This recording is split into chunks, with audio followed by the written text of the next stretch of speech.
प्रिय छात्रों नमस्कार। एनसीईआरटी गणित में आपका स्वागत है। हम लोग कक्षा 9वीं की प्रश्नावली 1.2 पर पहुंच चुके हैं, जिसमें हमारा पहला क्वेश्चन ये है, नीचे दिए गए कथन सत्य है या असत्य, कारण के साथ उत्तर दीजिए। तो इन कथनों के बारे में हमें बताना है कि ये कथन सत्य हैं या असत्य। तो इनको करने के लिए हमें इनको ध्यान से पढ़ना और जो हम पहले पढ़ चुके हैं वो वाला ज्ञान काम में आएगा। पहला है, प्रत्येक अपरिमेय संख्या एक वास्तविक संख्या होती है। तो आप क्या कहते हैं इसके बारे में? प्रत्येक अपरिमेय संख्या एक वास्तविक संख्या होती है। तो ये कथन तो सत्य है। सत्य है। क्यों सत्य है? क्योंकि हम लोगों ने पहले पढ़ा हुआ है ऐसा एक चार्ट, वास्तविक संख्याएं जो होती हैं, वास्तविक संख्याएं जो होती हैं वो मिलकर बनती हैं परिमेय और अपरिमेय। परिमेय और अपरिमेय। तो जब ये वास्तविक संख्याओं के प्रकार ही हैं परिमेय और अपरिमेय, तो ऐसी स्थिति में अब क्वेश्चन आपको समझ में आता है। प्रत्येक अपरिमेय संख्या ये वाली एक वास्तविक संख्या होती है। बिल्कुल होती है। अपरिमेय संख्या वास्तविक संख्या ही तो है, क्योंकि वास्तविक संख्याओं के प्रकार ही तो है परिमेय और अपरिमेय। तो आपको लिखना है कथन सत्य है क्योंकि वास्तविक संख्या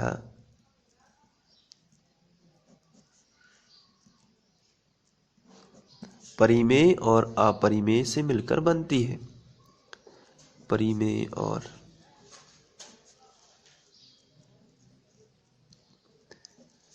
अपरिमेय से मिलकर बनती है। तो ये आपका कारण हो जाएगा। तो ये बहुत ही सिंपल है। नेक्स्ट, संख्या रेखा का प्रत्येक बिंदु, संख्या रेखा का प्रत्येक बिंदु करणी m रूप में होता है, जहां m एक प्राकृतिक संख्या है। तो यहां आपको संख्या रेखा के बारे में जानकारी प्राप्त होनी चाहिए। ये संख्या रेखा है। इसमें अब क्वेश्चन उनसे पूछा गया है, संख्या रेखा का प्रत्येक बिंदु करणी m के रूप में होता है। तो प्रत्येक बिंदु तो हो नहीं सकता, क्योंकि इस तरफ का यदि करणी m है तो इस तरफ का तो माइनस करणी m होगा। m एक कोई भी संख्या है। m बराबर संख्या रेखा की कोई भी संख्या, संख्या रेखा की कोई भी संख्या।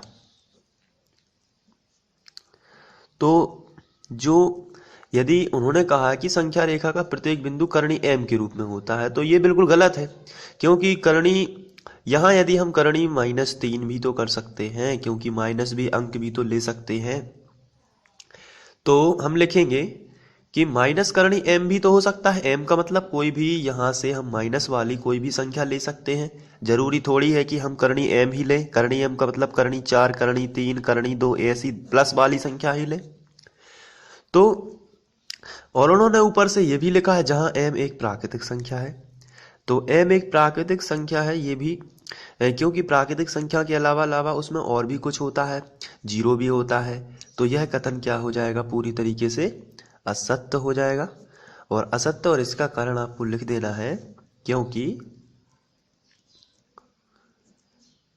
माइनस करणी m एक प्राकृतिक संख्या का वर्गमूल नहीं है। वर्गमूल नहीं है, यही आपका कारण हो जाएगा। और माइनस करणी m एक वास्तविक संख्या भी नहीं होती, तो एक वास्तविक संख्या भी नहीं है। ये आपको कारण लिख देना है। इसके बाद आगे बढ़ते हैं। प्रत्येक वास्तविक संख्या एक अपरिमेय संख्या होती है। प्रत्येक वास्तविक संख्या, तो अभी हम लोगों ने पढ़ा हुआ है कि वास्तविक संख्या जो होती है वो दो चीजों से मिलकर बनती है, परिमेय और अपरिमेय। अभी हम लोगों ने इसको पढ़ा हुआ है। अब क्वेश्चन बोल रहा है कि प्रत्येक वास्तविक संख्या ये कहलाती है एक अपरिमेय संख्या होती है। तो बिल्कुल गलत है, क्योंकि वास्तविक संख्या अपरिमेय बस नहीं हो सकती है, परिमेय भी हो सकती है। तो प्रत्येक वास्तविक संख्या एक अपरिमेय बस हो, ऐसा हो ही नहीं सकता, वो परिमेय संख्या भी हो सकती है। तो ये कथन कैसा है? असत्य है, क्योंकि वास्तविक संख्या जो होती है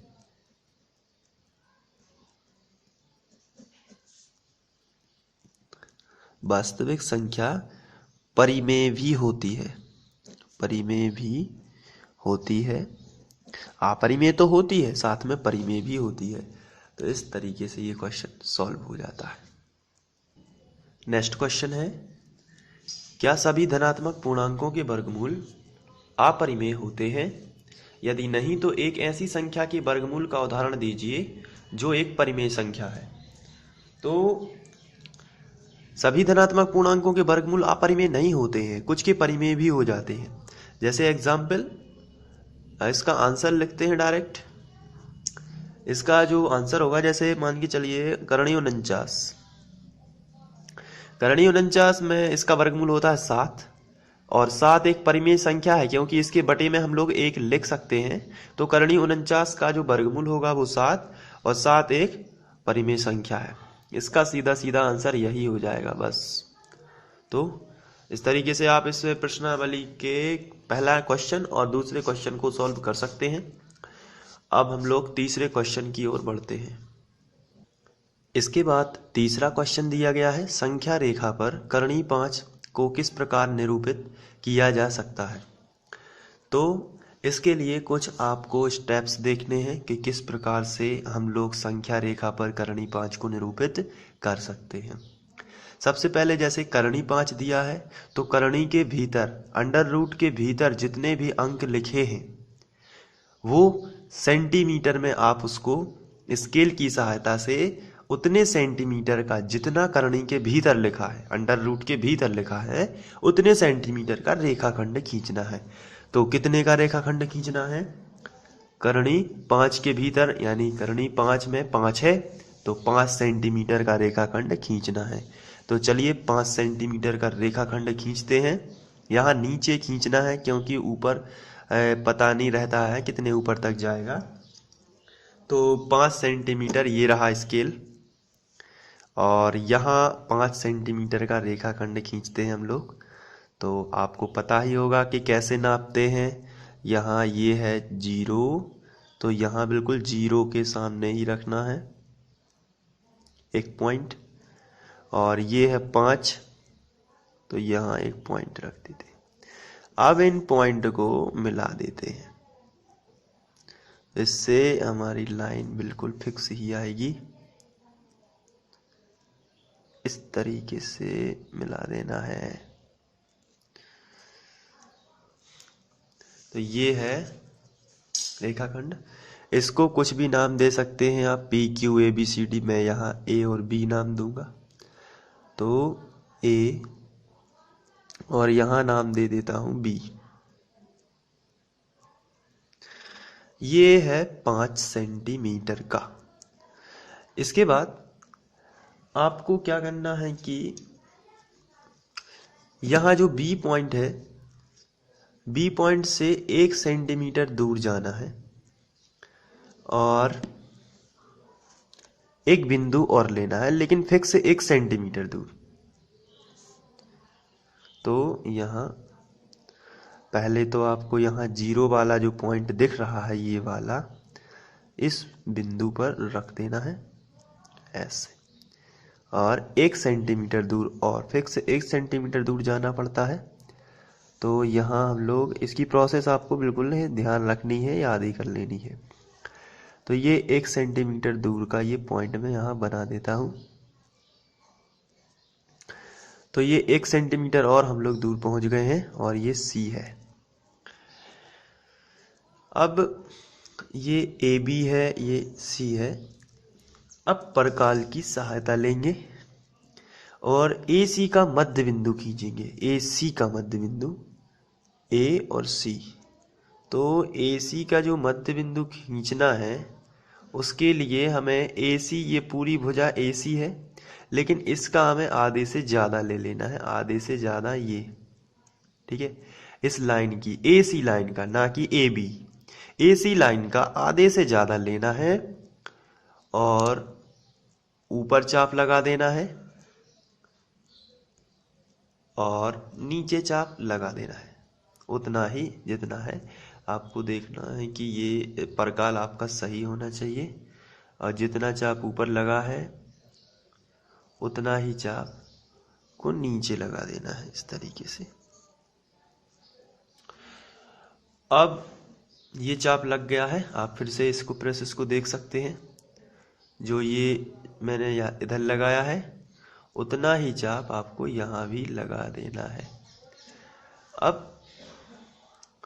अब सी बिंदु पर रख के उतना ही जो नपा है उसी को यहाँ से इसको क्रॉस कर देना है और यहाँ से इसको भी क्रॉस कर देना है।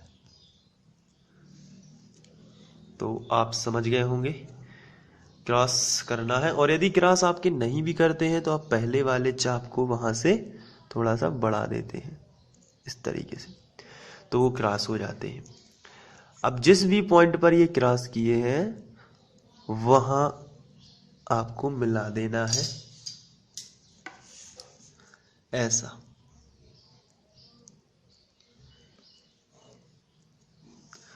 तो ये इसका जो, इसको नाम दे देते हैं, चलिए पी क्यू नाम दे देते हैं।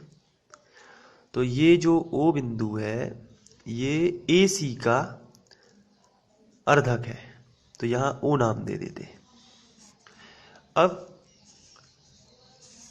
ओ को केंद्र लेते हैं और ओ सी को त्रिज्या और ओ ए को त्रिज्या, क्योंकि दोनों एक ही हैं तो उनको त्रिज्या लेते हैं और एक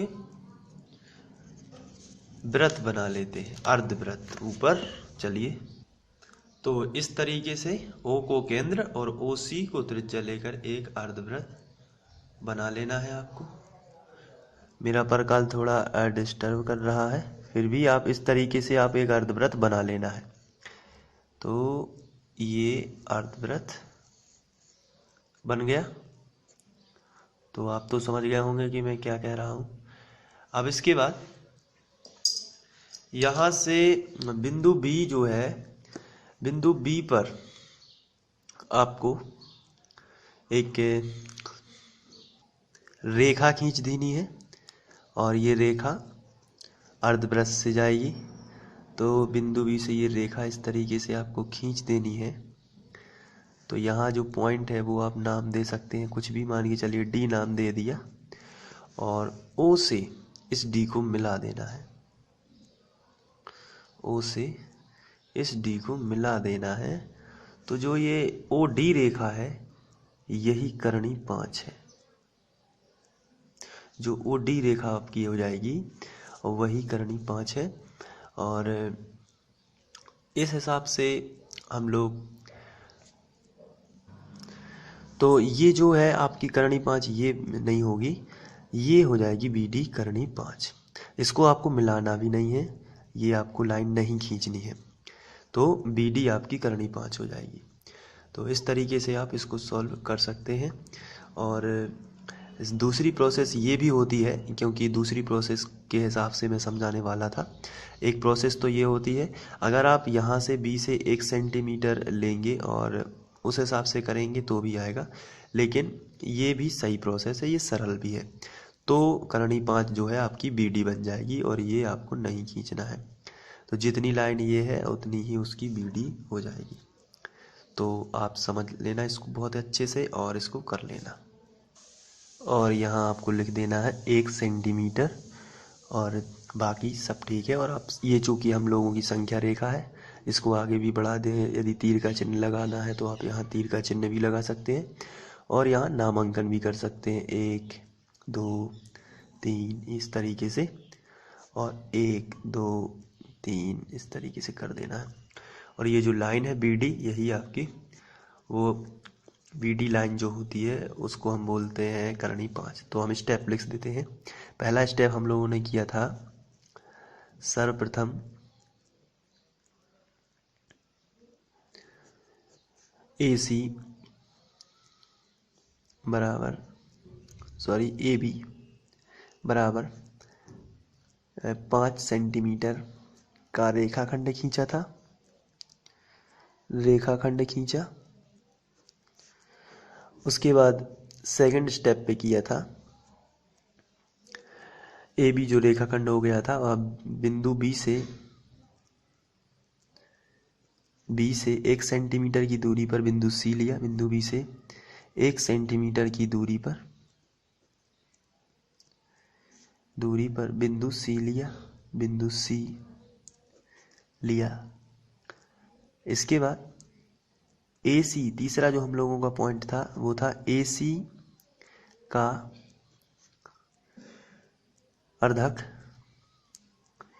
PQ खींचा, जो